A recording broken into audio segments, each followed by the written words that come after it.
Muito bem, estamos aqui para mais um bloco de solução de questões a respeito do Estatuto da Criança e do Adolescente. E a questão que se apresenta agora diz respeito ao envolvimento de crianças e adolescentes em práticas infracionais e suas consequências. Foca também nos direitos e garantias individuais. A gente sabe que criança pratica ato infracional, mas o Estado abriu mão, através do artigo 105 do Estatuto, de responsabilizá-las. O Estado responsabiliza o adolescente, aquele que completou 12 anos. No instante que completa 12 anos, passa a ser adolescente e pode ser submetido a medidas socioeducativas. A criança tem que ser submetida a medidas protetivas. Além disso, trata também dos direitos e garantias individuais previstos no artigo 111 do Estatuto. Vamos ver como a questão se apresenta, pedindo aos meus alunos que abram o Estatuto já no artigo 111, no artigo 103, no artigo 117, no artigo 116, porque a questão trata de ato infracional e de implicações em medidas socioeducativas. Vejamos o que diz a questão. Considerando a prática de ato infracional por criança ou adolescente, então, ato infracional está descrito no artigo 103, não é? Criança que pratica, a resposta está no artigo 105. E adolescente que pratica, a resposta está no artigo 112, que é medida socioeducativa. Criança não responde à medida socioeducativa, e sim protetiva. É correto afirmar que, letra A prestação de serviços comunitários, como nós chamamos de PSC, que está lá no artigo 117 do Estatuto, consiste na realização de tarefas gratuitas, ok, de interesse geral, ok, por período não excedente a 1 ano, opa, aqui não, entendidas em entidades assistenciais, ok, hospitais, escolas e outros estabelecimentos congêneres, bem como em programas comunitários ou governamentais, ok. O equívoco aqui está justamente no prazo, porque exatamente o prazo máximo da PSC é de 6 meses e não 1 ano. Então, tchau. Letra B. Em se tratando de ato infracional com reflexos patrimoniais, a autoridade judiciária poderá determinar, se for o caso, que o adolescente restitua a coisa, promova o ressarcimento do dano ou, por outra forma, compense o prejuízo da vítima. Obrigação de reparar o dano, 112, inciso 2 e artigo 116. Essa expressão aqui é a expressão que está no artigo 116 do Estatuto. E é uma expressão correta. Agora, a lei fala que o juiz pode substituir a medida de obrigação de reparar o dano se perceber que o jovem não tem condições de promover esse ressarcimento. Substitui por outra medida socioeducativa do rol do artigo 112. Não vai substituir por multa, nem por cesta básica, nem por nada. Tem que ser por outra medida que esteja prevista no rol do artigo 112 do Estatuto da Criança e do Adolescente.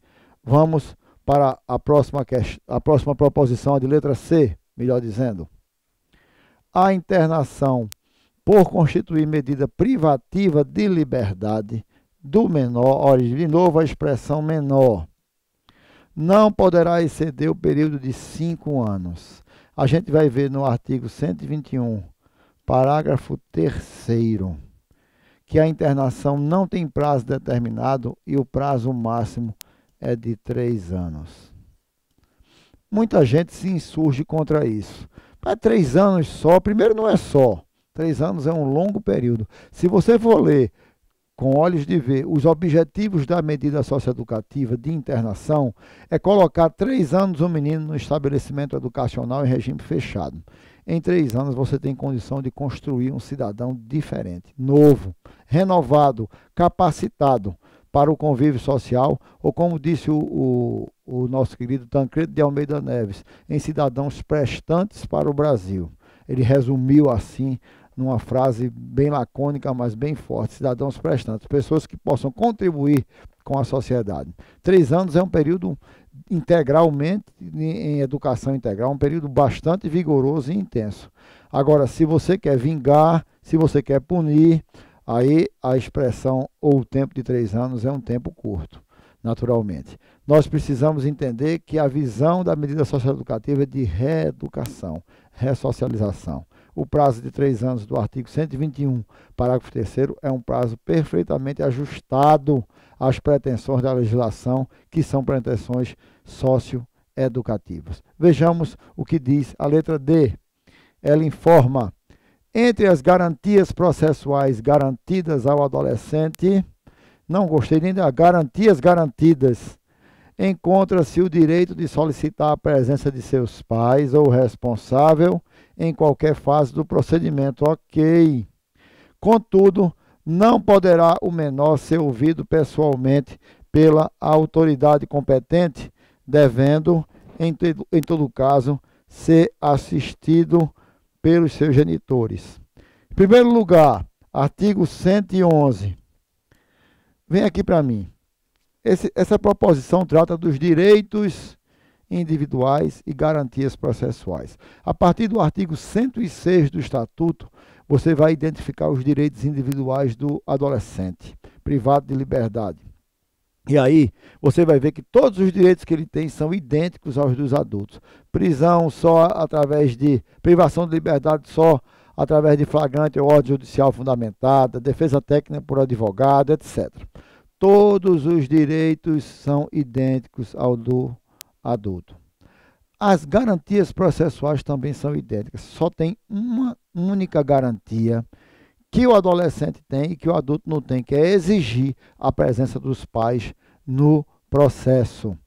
E aí a gente vai encontrar lá no artigo 111 as garantias que expressam em relação ao adolescente em conflito com a lei. Vamos voltar para a questão, que eu vou rabiscar 2 delas para que fique bem claro. No 111, inciso 6º, a gente vai ver a presença dos pais. Presença dos pais no processo. E no 111, inciso 5º, o direito a ser ouvido pessoalmente pela autoridade competente.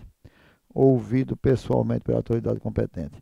Então, a proposição se equivoca quando diz que ele não poderá, o menor, aqui mais uma expressão menor que eu não gosto, ser ouvido pessoalmente pela autoridade competente. Na verdade, o adolescente tem direito a ser ouvido pessoalmente pela autoridade competente. É um direito dele consagrado no artigo 111, inciso 5º do Estatuto da Criança e do Adolescente. Com isso, nós encerramos mais um bloco de questão a respeito do direito da infância e juventude, Estatuto da Criança e do Adolescente.